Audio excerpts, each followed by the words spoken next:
Et bienvenue dans cette nouvelle vidéo, je te retrouve ici, je suis Alexander, Smart Concept, bienvenue à toi si tu me découvres. Pour information, je suis investisseur immobilier, je suis également détenteur de Smart Conciergerie, on fait de la conciergerie, de la sous-location professionnelle.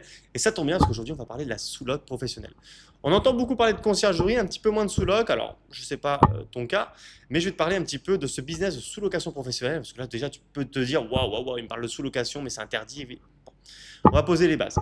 Euh, la sous-location, évidemment, interdite si tu es locataire, tu n'avises pas ton propriétaire, tu sous-loues le logement, tu fais de l'argent en plus avec ça. Ça, on est d'accord, c'est niet. Là, ce que je te parle, c'est de la sous-loc professionnelle. Il y a des contrats à rédiger avec avocat, le propriétaire est au courant de notre activité, on a une vraie société, on va garantir les loyers. En fait, nous, on offre une garantie au propriétaire sur son logement meublé à l'année. On va lui dire, écoutez, je vous garantis les loyers, votre loyer de 1000 euros, pour prendre un exemple simple. Je vous le garantis tous les mois, et c'est marqué noir sur blanc sur le contrat. Hein. Si la société coule ou si je ne paye plus, il récupère son bien.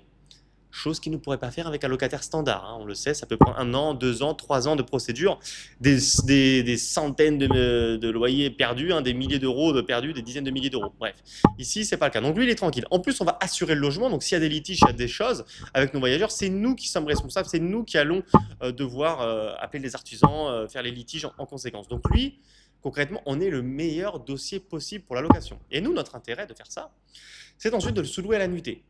Parce que le propriétaire, lui, il ne veut pas s'embêter avec ça, il ne sait pas faire, ça lui va de louer comme ça, il veut de la sécurité tous les mois. Nous, notre but, c'est de faire du business, de louer à la nuitée, sur Airbnb, sur Booking. Pour ça, on va avoir des stratégies. On va avoir le même mode, si tu veux, que pour les process en conciergerie. On va avoir donc nos calendriers connectés, nos équipes terrain qui vont pouvoir faire les ménages, on va faire les gestions de prix, on va gérer les voyageurs, la communication, etc. Et c'est comme ça qu'on va faire de la marge en plus. Donc l'intérêt, si tu veux, pour aller des T2, T3, donc une chambre, deux chambres, c'est de faire environ 600 à 800 euros de marge en plus que le loyer. Je répète, c'est de faire de 600 à 800 euros de marge en plus que le loyer. Donc, si tu as un loyer à 1000 euros, le but, c'est de faire au moins 1600, 1800 euros de chiffre d'affaires, de faire 600 à 800 euros de plus. Ensuite, tu vas payer Internet les charges. Donc, il va te rester, allez, à peu près entre 500 et 700 euros. OK? Et c'est là où tu te dis, OK, mais attends, ça veut dire que j'ai pas besoin d'investir plus de 150 000 euros pour acheter un bien, payer mon crédit, me faire chier avec les assurances et tout. Je peux utiliser le logement d'un propriétaire. Je vais analyser évidemment à l'avance si c'est rentable, ok? Et grâce à son logement, je vais payer moi 1000 euros par mois et en plus, je vais faire du cash flow dessus. Donc, mon risque, encore une fois, ma barrière à l'entrée, elle est minime par rapport à 150 000 euros, un T2 en France en moyenne. Là, je vais pouvoir y aller avec 1000 euros. Incroyable. Incroyable. Et je vais pouvoir générer de l'argent dessus. Donc, en complément de mon salaire actuel ou si aujourd'hui tu fais un salaire moyen hein, en France à peu près de 2000, 2500 euros, bah, il te suffit à peu près de 4-5 T2 pour faire 500 euros de marge et te constituer le même salaire à côté. Pour rappel, un T2 à peu près 500-600 euros net dans la poche. Donc, il suffit de les enchaîner sur la même ville. Tu vois que ça marche pour l'un, tu dis bah, c'est parfait, je vais en prendre un deuxième, un troisième. Il n'y a pas de barrière à l'entrée, tu ne vas pas être bloqué par les banques ici. Donc, c'est un petit peu l'intérêt de la sous-location et la puissance de la sous-location. En plus de ça, le propriétaire, bah, tu n'en entends jamais parler. Donc en fait, c'est comme si tu étais toi propriétaire, tu n'entends pas parler du propriétaire du logement, tu n'as pas de souci avec ça, tu n'as pas de prendre la tête, c'est toi qui gères, c'est ta gestion à toi.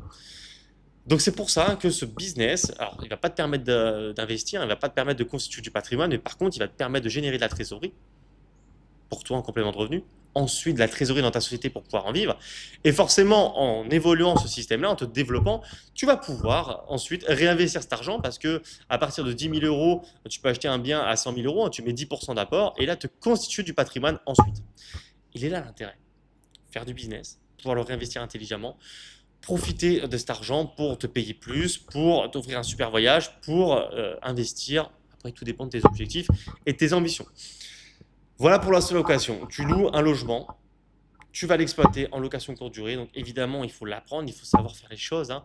Il ne suffit pas de se lancer en se disant bon, bah, j'espère que ça va marcher. Non, on n'espère pas. Ici, chez Smart Concept, tu sais très bien, on analyse, on regarde ce qui se passe, on fait des tableaux de bord, on sait ce qui va se passer, on a nos projections financières et ensuite, on se lance. On se dit dans le pire des cas, je vais générer 400. Avec une bonne moyenne, je suis à 500 euros. Dans le meilleur des cas, si ça prend bien, je vais être à 600, 700 pour monter 2. Très bien, là, je peux me lancer. Si je vois qu'aujourd'hui, le loyer, les charges, l'Internet, c'est mal isolé, ça me coûtait trop cher, et que j'y vais plus avec de la chance que réellement des chiffres factuels, j'y vais pas. Ok? Et la sous-location correspond réellement à un besoin aujourd'hui parce que les propriétaires en ont marre. On sait qu'en France, on n'est pas protégé vis-à-vis des locataires. Ici, ça répond à ce besoin déjà. Un propriétaire, lui, il est en toute confiance. C'est une société qui loue son logement, qui assure, qui gère les litiges, qui paye le loyer, rubis sur ongle. Voilà. J'ai pas mieux à te dire là-dessus. Si tu veux en savoir plus sur ce business de sous-location, je vais faire évidemment plus de vidéos pour savoir comment faire, comment se lancer sans risque, comment générer de l'argent, comment faire un réel complément, comment pouvoir en vivre.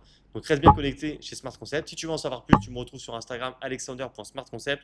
On a également un incubateur avec formation, accompagnement, suivi tout au long de ton parcours. C'est éligible, Calliope, CPF, c'est déductible de charge. Si tu veux en savoir plus, tu réserves un call. Tous les liens sont dans la description et je te retrouve très très vite.